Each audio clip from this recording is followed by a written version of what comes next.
Bonjour tout le monde. Est-ce que vous m'entendez? On fait le traditionnel petit test. Si vous pouvez répondre dans le chat, ce serait top.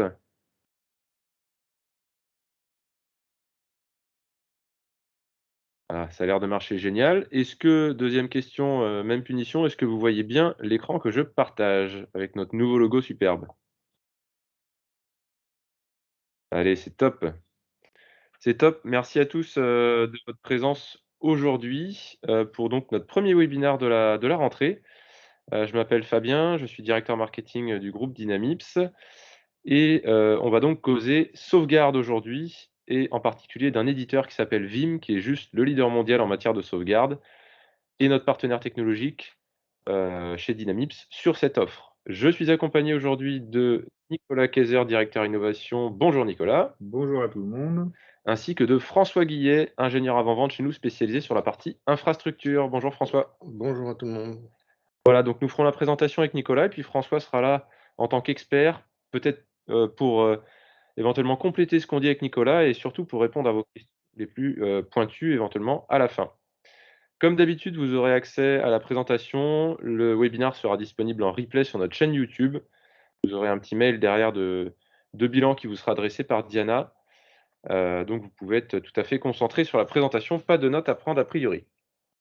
Alors, le sujet du jour, c'est donc la sauvegarde. On sait que ça a toujours été quelque chose d'assez sensible au sein des entreprises, et c'est d'autant plus vrai, depuis, le covid avec, l'augmentation des cybermenaces, qu'on peut tous constater, y compris à l'échelle des TPE-PME qu'on adresse nous aujourd'hui chez Dynamips.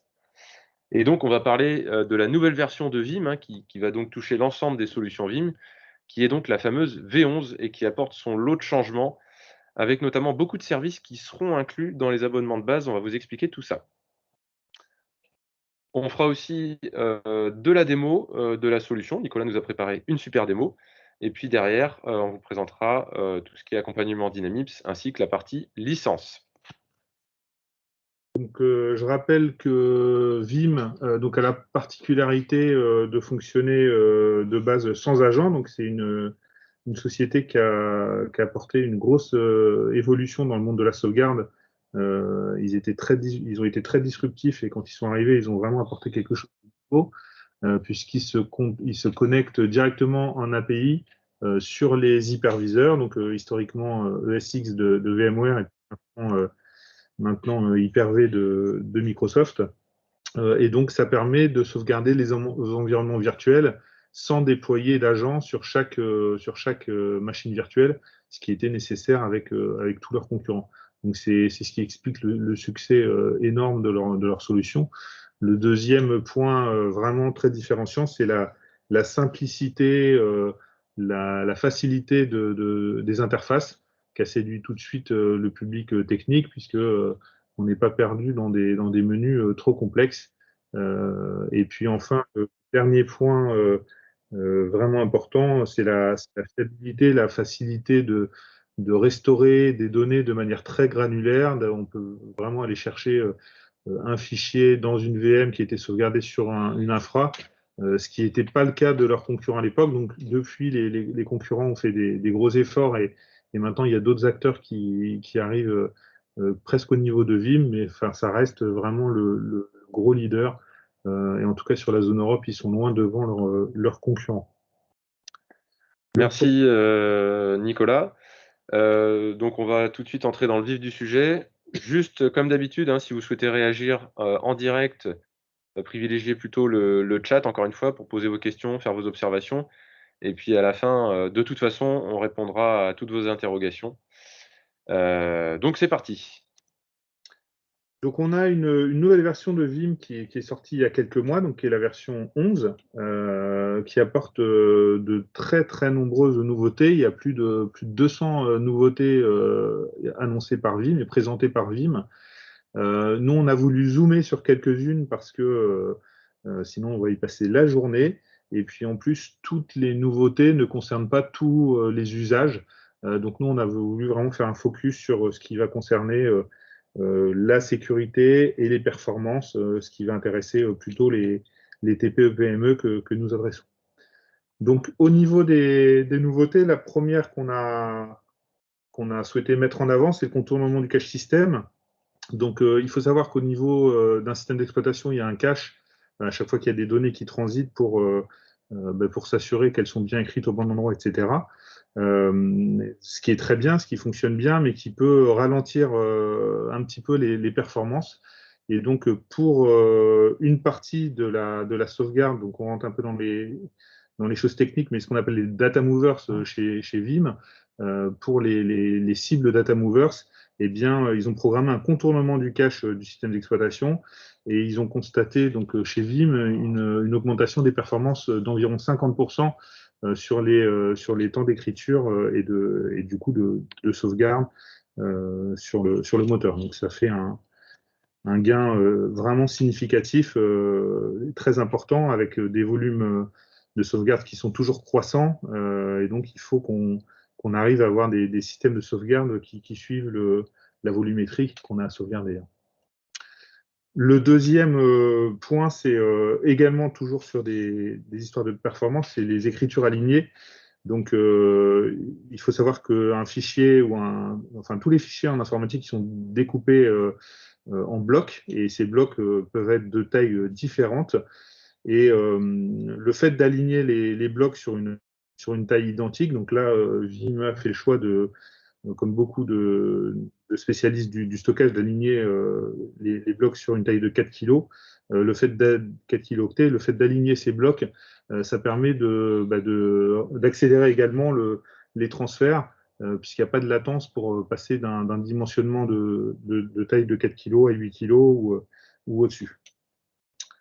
Le troisième point, c'est l'amélioration du transport en mémoire partagée. Donc, au niveau de la RAM, il y a eu des très très grosses évolutions sur ces dernières années et les performances des barrettes mémoire ne cessent de s'améliorer. Et donc, les équipes de Vim ont modifié le moteur pour optimiser les interactions et pour pouvoir bénéficier de ces dernières performances mémoire, puisque ils avaient constaté sur la V10 qu'entre les barrettes mémoire de dernière génération et celles d'avant, ils ne constataient pas de gain de performance, alors que les barrettes fonctionnaient avec des performances supérieures. Et donc, ils ont retravaillé sur leur moteur pour pouvoir vraiment bénéficier de ces dernières innovations. Le quatrième point, Fabien est très actif et c'est lui qui accélère mon slide, donc merci Fabien. Le quatrième point, pardon, ça va concerner le NUMA, donc la gestion du multiprocesseur. Donc NUMA, c'est la gestion quand on a plusieurs nœuds. Et le risque, quand on a plusieurs nœuds et qu'on a des applications qui ne sont pas optimisées, eh bien, c'est de saturer le bus interneux quand on va écrire ou lire des données en faisant travailler un coup, si on a deux processeurs, un coup le processeur de droite, un coup le processeur de gauche.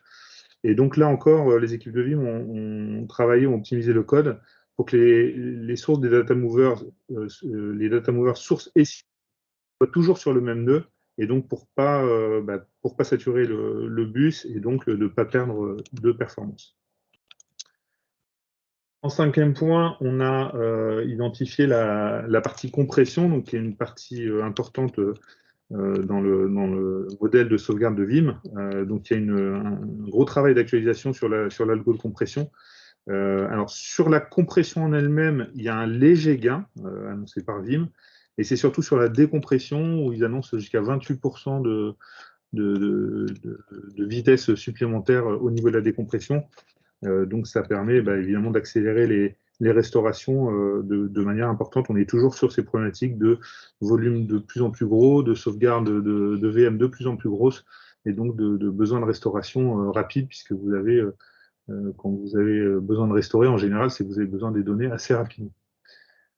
Et puis le dernier point pour la partie performance, on va être sur l'amélioration de la planification des ressources. Donc ça concerne plutôt les clients qui ont pas mal d'instances Vim, mais notamment beaucoup de proxy, puisque on pouvait constater sur les grosses infras de la latence sur la mise à dispo des ressources dans Vim. Et donc là, il y a également un travail qui a été fait pour que ce soit, sinon instantané, vraiment quasiment imperceptible par l'informaticien au moment d'accéder aux différents environnements, aux différentes ressources. Donc ça, c'était pour la partie performance. Et puis, la grosse nouveauté qu'on va mettre en avant aujourd'hui, c'est la partie stockage immutable ou immuable en français, mais on aime bien en parler un peu franglais. Donc, immutable. Donc, qu'est-ce que ça veut dire? Qu'est-ce que ça implique? Le premier point important, c'est que c'est quelque chose qui va venir en complément de votre système de sauvegarde actuel. Si vous avez déjà une infrastructure Vim, vous la conservez et on va venir rajouter un nœud supplémentaire, donc soit en local chez vous, soit sur un site distant, soit hébergé dans un cloud public. Donc pour nous, c'est Azure de Microsoft. Quel est l'intérêt de ce repository, cet emplacement de stockage supplémentaire? Eh bien, c'est qu'il a des attributs d'inaltération. Donc, on ne peut pas effacer une donnée qui est écrite dessus en dehors de sa date, enfin pendant la date où on la protège. Donc, on va dire qu'une donnée, elle est protégée pendant 7 jours. Pendant ces 7 jours, il n'y a aucun moyen depuis Vim ou depuis l'administration du serveur Vim d'aller effacer, écraser, chiffrer cette sauvegarde. D'accord? Donc il y a un côté vraiment sécuritaire. Cette fonctionnalité, Vim a passé toutes les habilitations américaines en matière de sécurisation des données pour la partie fiscale américaine. Donc il y a toutes les normes américaines et qui vont être bah, également valider les normes européennes et françaises. Et donc, c'est-à-dire que ces données sont officiellement considérées comme inaltérables. Donc, ça va vous permettre, au niveau de certaines assurances qui commencent à exiger ce type de données, bah, de répondre à un besoin pour lequel aujourd'hui on avait besoin d'aller sur des équipements un peu plus gros, un peu plus onéreux parfois pour avoir ce type de fonctionnalité. Donc là, on a une fonctionnalité qui est accessible pour les TPE-PME. Et puis, bah, je crois qu'on va passer directement à la démo. Donc, pour la petite démo, donc, je vous ai mis en place une petite infrastructure là que vous voyez normalement à l'écran. Donc, on a un serveur de production, donc c'est un hyperviseur. Donc, c'est de l'Hyper-V qui va faire tourner deux serveurs, un serveur de comptabilité et un serveur intranet. Ces deux serveurs vont être sauvegardés sur un serveur en local, donc un serveur Vim historique que vous avez l'habitude pour la plupart d'entre vous d'utiliser, et qui va malheureusement être chiffrable par un pirate qui aurait réussi à prendre la main sur votre infrastructure de sauvegarde. Et il va également être sauvegardé sur un serveur à côté, qui lui est protégé et sur lequel le pirate ne pourra pas prendre la main. Donc, je vais de ce pas vous partager mon écran.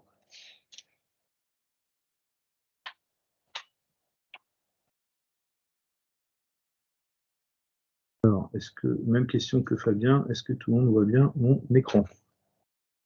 Oui, Nicolas. Super. Donc là, on va retrouver, pour ceux qui connaissent, donc, la fameuse interface de Vim Backup Application qui est relativement simple et facile à appréhender. On va retrouver au niveau de l'architecture de sauvegarde nos repositories, donc nos emplacements de sauvegarde, et on va avoir retrouvé le repository par défaut, mais également un dépôt durci, hardened, donc durci, qui est basé sur un système sous Linux, qui est sur un file system un peu particulier, XFS, qui gère justement en natif ce qu'on appelle des flags, donc des petits attributs sur les fichiers qui les rendent inaltérables. Et si on rentre sur les détails de ce repos que vous avez jusqu'à présent normalement pas encore mis en place, on va retrouver ces arguments qui permettent de dire cette donnée, elle est immutable, donc pour 7 jours. D'accord? Donc c'est bien précisé. Les sauvegardes, je vous traduis pour ceux qui ne sont pas forcément très à l'aise avec l'anglais, la modification sur ces sauvegardes protégées ou la suppression par des pirates ou par des logiciels de ransomware ne sont pas possibles. D'accord? Donc on a une explication ici technique et puis je vais vous faire tout de suite montrer un petit peu ce qui se passe si un pirate prend la main sur votre environnement. Donc là, ici, j'ai créé 2 jobs de backup, donc 2 sauvegardes. Une sauvegarde en local, donc là, qui est sur un dépôt Vim traditionnel, habituel. Donc quand on va la lancer, que fait Vim? Donc là, c'est des toutes petites VM que j'ai fait pour que la démo puisse tourner assez rapidement. Quand je vais lancer ma sauvegarde, Vim va se connecter par API à l'hyperviseur. Donc là, en l'occurrence, c'est un Hyper-V, on le voit là. Mais ça pourrait être du vSphere de chez VMware. Et puis, il va aller lister donc, les serveurs que j'ai souhaité sauvegarder. Donc là, on en a 2 que vous voyez en bas, Compta et Intranet. Il va donc récupérer l'ensemble des données. Donc là, on est sur du différentiel. Donc, il va voir qu'est-ce qui a changé depuis la dernière sauvegarde. Et puis, il va venir écrire en local, donc sur le disque dur du serveur Vim, les fichiers. Donc ça fonctionne très bien, c'est relativement rapide à sauvegarder, relativement rapide à restaurer. On a, comme je le disais tout à l'heure, beaucoup d'avantages au niveau de la granularité de la restauration qu'on veut faire. L'inconvénient, c'est que si j'ai un pirate qui arrive à prendre la main sur mon infrastructure, qui arrive à arriver sur ce serveur-là, eh bien, il va pouvoir rentrer au niveau des sauvegardes. On va attendre quelques secondes que ça se termine. On est à 99%, ça devrait aller assez vite. Il va pouvoir aller sur cette infrastructure de sauvegarde, aller trouver mes sauvegardes et les supprimer avant de chiffrer l'ensemble de mes données. Et donc, je vais me retrouver avec des serveurs de production qui sont plus utilisables et des sauvegardes qui ne sont pas récupérables. D'accord? Donc ici, quand je vais venir sur ma sauvegarde, un pirate ici va retrouver les sauvegardes, les points de restauration, et il peut dire, OK, moi j'ai la main, je suis administrateur du serveur de sauvegarde, donc je peux supprimer cette sauvegarde, tout simplement, et puis attendre quelques minutes, et puis moi je me retrouve tout simplement sans sauvegarde, alors que j'ai fait vraiment tout le travail en amont pour être protégé et pouvoir me restaurer des VM, des serveurs ou des fichiers. Donc là c'est pareil, ça prend quelques secondes, même si j'ai mis des petites VM, il y a quand même un peu de travail au niveau du système. Et donc voilà, on a une fin de suppression. Et donc ma sauvegarde que j'avais jusqu'à présent va être tout simplement supprimée, détruite, et je ne pourrai plus la restaurer. Qu'est-ce qui se passe quand je fais la même chose sur ma sauvegarde externe? Donc ma sauvegarde externe, c'est un deuxième job que j'ai créé qui va sauvegarder les mêmes VM, mais sur mon fameux repos durci, donc sur mon XFS ici, que vous voyez tout à droite. Et qu'est-ce qui se passe quand un pirate va prendre la main et va vouloir supprimer cette même sauvegarde? Eh bien, tout simplement, le système va tenter de le supprimer, et puis au bout de quelques secondes, va arriver sur les flags d'immuabilité, et du coup va me mettre un message d'erreur pour me dire que je ne peux pas effacer cette sauvegarde parce qu'elle est tout simplement protégée, quoi. On vous demande de patienter encore quelques petites secondes. Voilà. Donc là, j'ai bien les alertes impossible de supprimer la sauvegarde. Et donc, mon fichier est bien présent et bien sauvegardé. Donc, même si mon pirate ensuite chiffre mon serveur de production, je vais m'en rendre compte. Il va me demander une rançon. Je vais appeler mon partenaire Dynamips qui va tout simplement bloquer les accès, changer les mots de passe pour empêcher le pirate de revenir, et puis restaurer la VM qui a été sauvegardée sur un dépôt protégé. Sachant que le serveur Linux, on n'a pas, au niveau de Vim, quand on veut discuter avec des serveurs, on va gérer une liste, on va dire, de login mot de passe, ce qu'on appelle les credentials, de login mot de passe pour pouvoir aller discuter avec un serveur et le sauvegarder.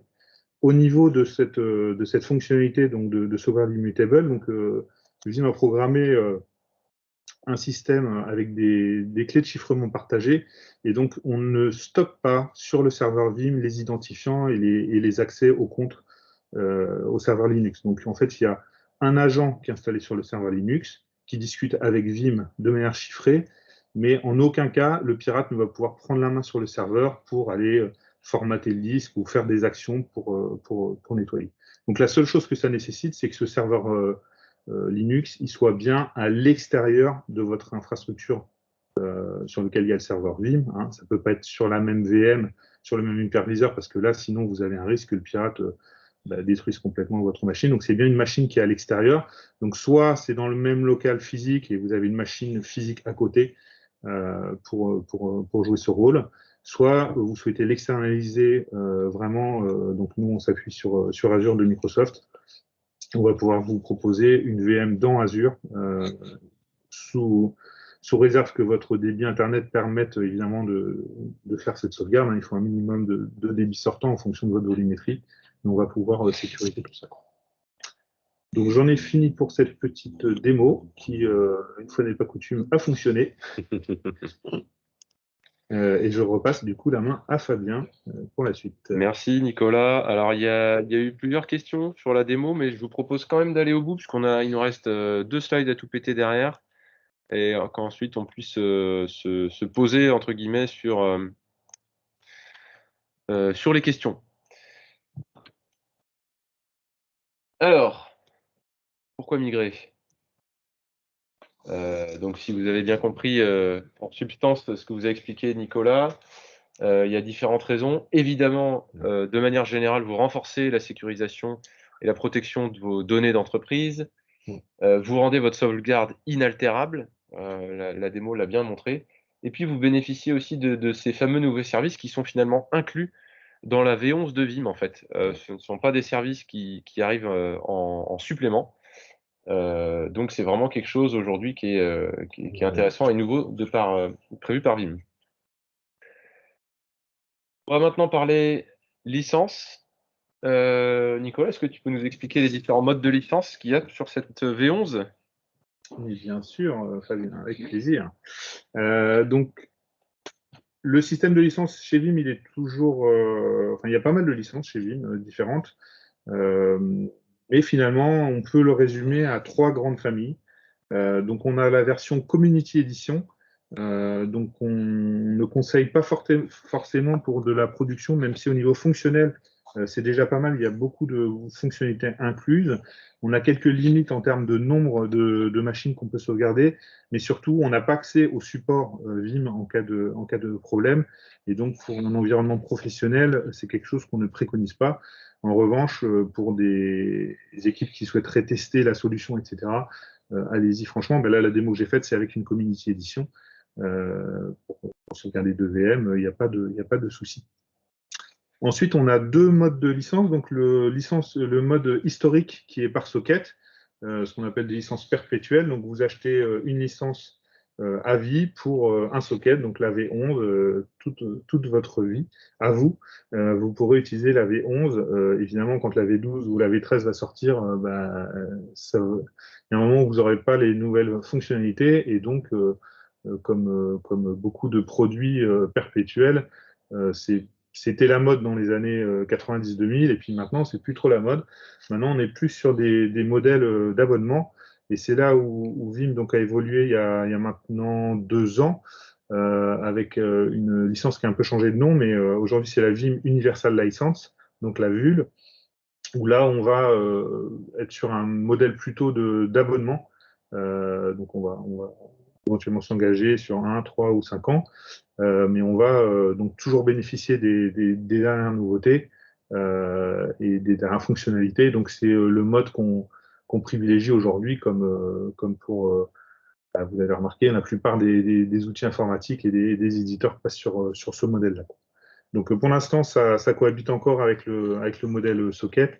On ne sait pas pour combien de temps, mais en tout cas, nous, on préconise vraiment la VUL, puisque de toute façon, maintenant, les produits, quand ils arrivent en fin de vie, on les fait remplacer très rapidement, surtout sur des produits, encore plus sur des produits de sécurité comme donc tout ce qui est antivirus et système de sauvegarde, puisque voilà, vous savez bien que les pirates, la première chose qu'ils vont tenter de faire, c'est de casser votre sauvegarde avant de vous chiffrer. Donc si vous avez des produits un peu obsolètes, c'est beaucoup plus facile pour eux d'aller exploiter des failles connues et qui n'ont pas été corrigées sur les anciennes versions. On va terminer avec l'accompagnement Dynamips qui est proposé dans le cadre de ces solutions. Comme d'habitude, finalement, c'est un accompagnement global avec en premier lieu un audit de l'existant, du versionning de licence que vous avez, de votre infrastructure évidemment. On a ensuite la partie conseil pour vous aider à bien choisir, vos licences, vos solutions Vim, le déploiement de votre nouvelle architecture de sauvegarde ou la migration et puis le support. Donc on est vraiment sur un accompagnement global et je rappelle, même si c'est indiqué à travers le joli petit logo du bas, qu'on est certifié Gold Partner, donc on a des liens étroits avec Vim, on a des bonnes conditions d'achat et surtout on a une super expertise technique avant-vente et commerciale. Je fais un instant promo avant de passer aux questions. Pour être sûr que vous m'écoutez, le 19 octobre prochain, 11h30, on fera un webinaire sur Sophos, sur la sécurité, parce que, on va un petit peu en prolongement du sujet du jour avec la sauvegarde. Et puis, en novembre-décembre, on va reprendre des matinales en présentiel sur chacun de nos lieux d'implantation. Donc, en l'occurrence, Rennes, Mayenne, Nantes, Angers, La Roche-sur-Yon. Vous avez les dates. On fera 2 parcours, un parcours plutôt Office 365, Microsoft 365 dédié au collaboratif et puis un parcours, qui sera dédié aux fonctions informatiques, DSI, RSI sur Intune pour, la gestion de votre parc et de vos équipements. Donc évidemment, on compte sur vous, vous recevrez les invitations. Vous pouvez déjà bloquer vos agendas. Voilà pour la petite, promo. On va maintenant passer aux questions puisqu'il y en a eu un certain nombre et je vais prendre la première de Gaëtan. Est-ce que ce service de stockage immeuble est une option dans Vim inclus dans la licence? Quel est le nom de ce service? Alors, c'est en effet inclus dans la licence, donc il n'y a pas d'option supplémentaire. Le nom de ce service, c'est Immutable Backup. Mais donc, il faut activer un repos, un emplacement de stockage ou un dépôt de données, on va dire, d'une certaine manière, donc avec certaines versions de Linux et du file system XFS pour pouvoir en bénéficier. C'est plus des contraintes de déploiement et de paramétrage que de licence. En termes de licence, c'est complètement inclus dans toutes les licences Vim Backup et réplication en Vim V11. Rudy qui demande quel niveau de licence pour l'immutabilité, est-ce que cela est présent dans le Vim Community? Alors oui, la fonctionnalité est présente dans la Vim Community. Donc, encore une fois, la Community Edition, c'est une très bonne version pour les tests. Je ne la préconise pas forcément pour la production parce qu'on n'a pas accès au support Vim. Donc, si vous rencontrez une difficulté dans vos sauvegardes, ça peut être vite problématique. Voilà, sachant qu'il y a des tarifs quand même assez abordables pour les versions, pour les petites structures, donc n'hésitez pas. Mathieu qui demande est-ce que la version V11 est-elle compatible avec vSphere 6.7? Oui, sans problème. Donc on a François qui nous répond. 6.5, 6.7, 7.0, toutes les versions récentes et actuelles. Formidable. Rémi qui demande, eh bien non, qui disait est compatible même avec la V7 Update 2. Oui. Donc merci Rémi, je n'avais pas vu la réponse. Alors Kevin qui demande, il n'y a pas de scan antivirus des repos. Vim peut donc sauvegarder des données compromises, les loquer sans problème. La restauration n'est pas sûre alors. Alors, je prends la question un petit peu à l'envers, mais le scan des repos, non, parce que de toute façon, on ne pourra pas aller nettoyer un repos immutable, puisqu'on n'a pas le droit d'écrire dessus. Maintenant, si vous êtes, donc si vos données sont chiffrées et que vous sauvegardez des données chiffrées pendant plus de temps que vous avez de rétention de sauvegarde, alors oui, vous allez rencontrer une difficulté au bout d'un moment, mais donc c'est à vous de programmer l'immutabilité. Donc vous avez eu là dans l'exemple que j'ai mis sur 7 jours, vous pouvez mettre 14 jours, vous pouvez mettre 30 jours, c'est en fonction de votre souhait. Et donc il y a plusieurs signaux d'alerte normalement. Si vous faites chiffrer vos données, en général vous vous en rendez compte très très vite dans l'heure ou au pire si c'est le soir le lendemain. Donc en général, une rétention même de 2-3 jours suffit. Mais bon, nous, on préconise au minimum 7 jours pour plus de sécurité. Et donc le cas où vous avez un pirate qui va chiffrer toutes vos données et que vos données chiffrées vont être sauvegardées pendant plusieurs jours, bon, je dis pas que ça peut arriver, hein, il peut y avoir des structures un peu petites qui partent en vacances l'été où la société est fermée pendant plusieurs semaines, donc ça pourrait arriver. Donc c'est en effet un point à vérifier en amont, quoi. Yann demande peut-on supprimer cette VM Linux? Alors non, dans le cadre où elle n'est pas sur l'infrastructure existante. Donc nous, on préconise deux usages, donc soit un matériel dédié, donc un serveur dédié, donc c'est pas une VM, c'est un serveur physique qui est totalement isolé du reste. Donc il est formatable par l'administrateur de ce système Linux, donc évidemment, il faut avoir durci l'accès et avoir des mots de passe qui ne sont pas stockés en clair sur le serveur Vim ou sur l'infrastructure. Comme il n'est pas du tout couplé à l'Active Directory, normalement, même si un pirate a réussi à rentrer sur votre domaine Windows, il n'y aura pas accès. L'autre option, c'est d'aller le faire tourner dans Azure. Et là, c'est pareil, c'est une infra totalement séparée. Donc, après, en respectant les standards de ne pas stocker les mots de passe de manière facilement accessible, il n'y a pas aucune raison qu'un pirate puisse y accéder. Alors, à nouveau Mathieu, la fonction immeuble du backup est compatible avec un support externe de type NAS. Beaucoup de prestataires disent ne plus pouvoir vendre de licence en mode socket, mais uniquement VUL. Alors, pour la première question, les contraintes, donc, c'est de pouvoir avoir du XFS et une distribution Linux qui supporte le stockage, l'agent Vim. Donc là, en l'occurrence, on est sur de l'Ubuntu. Vous pourriez avoir une VM Linux qui elle-même va écrire ses propres données sur un stockage NAS à partir du moment où elle a un attachement direct et elle l'a formaté en XFS. Donc, je ne peux pas mettre un nom catégorique, mais enfin, si vous parlez d'avoir juste d'acheter un boîtier NAS et de vouloir aller faire de la sauvegarde immutable directement depuis votre Vim vers ce boîtier NAS, non, là, aujourd'hui, il n'y a pas, à ma connaissance, de boîtier NAS de ce type. Et pour la licence, je pense que j'ai un petit peu répondu tout à l'heure, mais alors les deux modèles existent toujours, le socket et le VUL. C'est sûr qu'on préconise de plus en plus le VUL. Encore une fois, c'est vraiment des problématiques de sécurité. Hein, et vous voyez que sur les systèmes d'exploitation, sur les suites bureautiques, maintenant, c'est quasiment enfin, on fait 80 ou 90% de modèles abonnement Office 365, etc. Pourquoi? Parce que ça nous permet d'avoir tout le temps à jour des versions tout le temps à jour et patchées. Et donc là, on est pareil sur le modèle VUL. L'intérêt, c'est qu'on va, dès qu'il y a une nouvelle version qui va sortir, on va passer sur la nouvelle version. Et donc, on ne risque pas de traîner une version ancienne avec des failles de sécurité. Donc, c'est vrai pour toute l'informatique, mais c'est encore plus vrai pour les éléments de sécurité comme la sauvegarde ou les antivirus. Donc, c'est pas ce qu'on recommande, mais on peut. Tout à fait. Très bien. Rémi, j'ai déjà eu une sauvegarde d'une VM OK, mais la VM avait un problème. Vim ne vérifiait pas à l'époque l'intégrité de la VM. Je pense que cela a changé, mais je n'en suis pas sûr.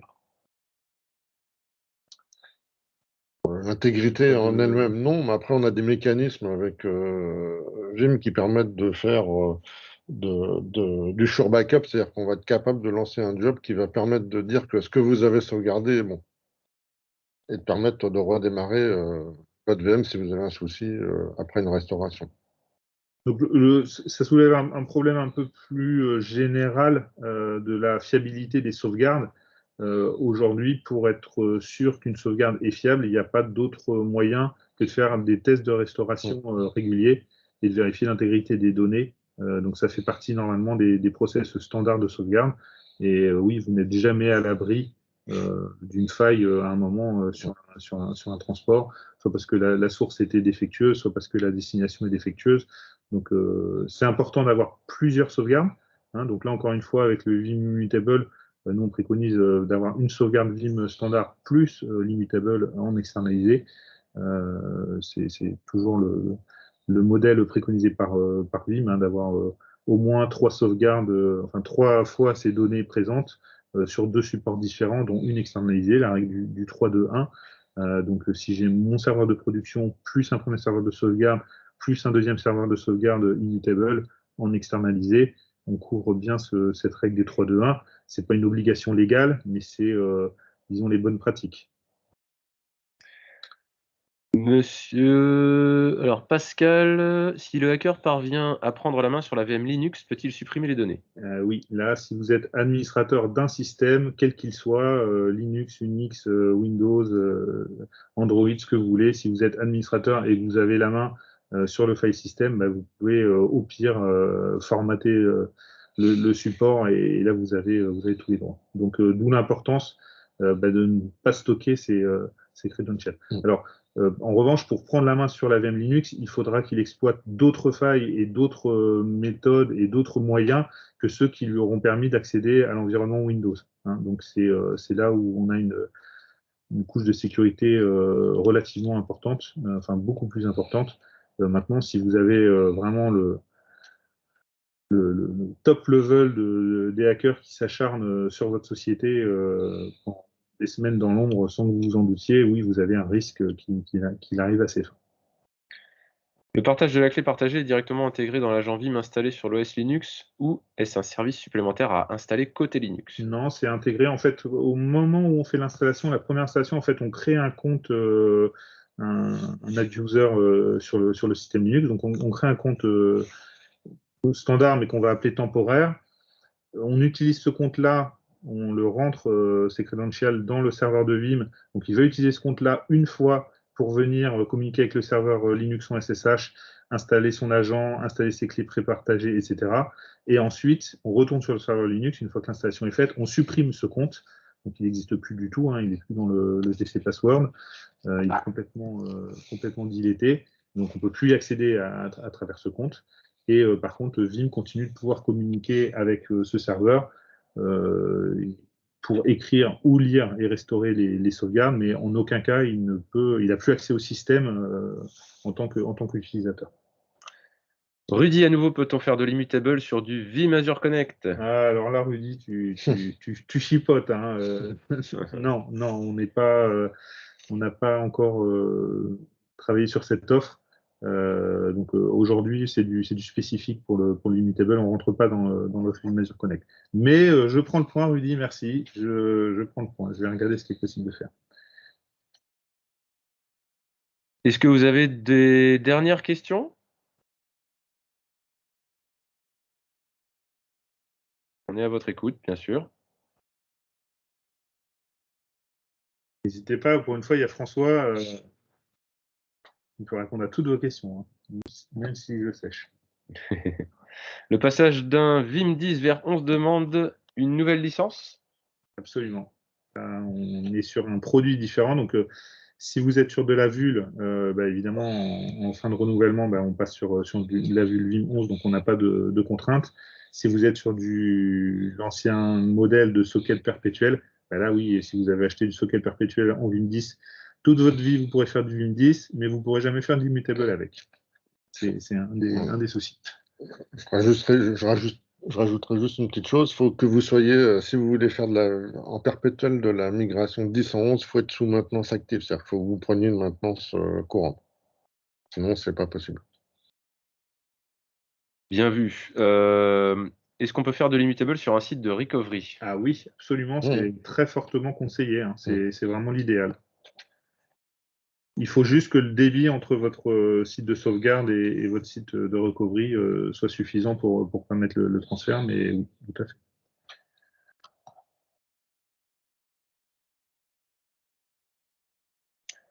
On peut reprendre quelques questions si vous le souhaitez. On est bien dans le timing. Une fois n'est pas coutume. C'est vrai qu'on est pas mal. Généralement, on est pas mal. Je commence à avoir faim, donc je me dis, en même temps, j'aime bien répondre aux questions, en même temps, je me dis, bon, s'il n'y a plus de questions, on va pouvoir aller manger. Hein. Oui, puis il peut devenir agressif quand il a faim, donc je vous conseille. Voilà. Allez, encore une question. Niveau licence sur le site de recovery, il ne faut rien en plus? Non, vous avez, en plus, si vous êtes sur de l'Ubuntu, donc il y a deux modèles de licence chez Canonical, donc avec ou sans support. Donc si vous prenez de l'Ubuntu sans support, vous n'avez pas de coût de licence. Hein, tout est entre guillemets gratuit. Donc vous avez un matériel à acheter, vous installez un Ubuntu dessus, donc vous n'avez pas du tout de licence à acheter. Vim, il vient discuter avec et installer son agence sans licence. Enfin, ça utilise la licence de la Vim 11 qui est sur votre repos Vim initial. Peut-on faire deux backups Vim différents sur le même repository? Alors, oui, il n'y a pas de contrainte. Il n'y a aucune contrainte pour faire plusieurs backups sur les mêmes repos. Sur le même repository, on pourrait avoir des immuabilités différentes. Tout à fait. 7 jours, 10 jours, 1 mois, 6 mois. Si vous avez par exemple Bon. je sais pas, hein, je prends un exemple, c'est pas des choses qu'on fait couramment, mais vous pouvez avoir des données où vous souhaitez de l'immutabilité que pendant 7 jours parce que ça paraît logique, etc. Et peut-être pour, je sais pas moi, votre donnée comptable ou votre serveur comptable ou un serveur d'archivage légal où vous avez je sais pas, des documents contractuels avec vos clients que vous souhaitez conserver, que vous devez conserver pendant 1 an, bah, vous pouvez mettre de l'immutabilité là-dessus pendant 1 an, quoi. Je ne sais pas si ça répond à votre question, hein, Monsieur Gauthier. Si on a plusieurs sites, bien rajouter. Oui, tout à fait, Ouais. bien sûr. Très bien. Eh bien, je vous propose d'arrêter là. Donc, comme je vous ai dit en introduction, vous recevrez la presse, le replay, sans souci. Cochez la date dans votre agenda. Le 19 octobre, on fera un webinaire sur la sécurité avec notre partenaire Sophos. En attendant, on espère que ça a répondu à vos attentes. Et donc, on te souhaite, Nicolas, un excellent appétit. Merci beaucoup, Fabien. Ça devrait bien se passer. À bientôt tout le monde.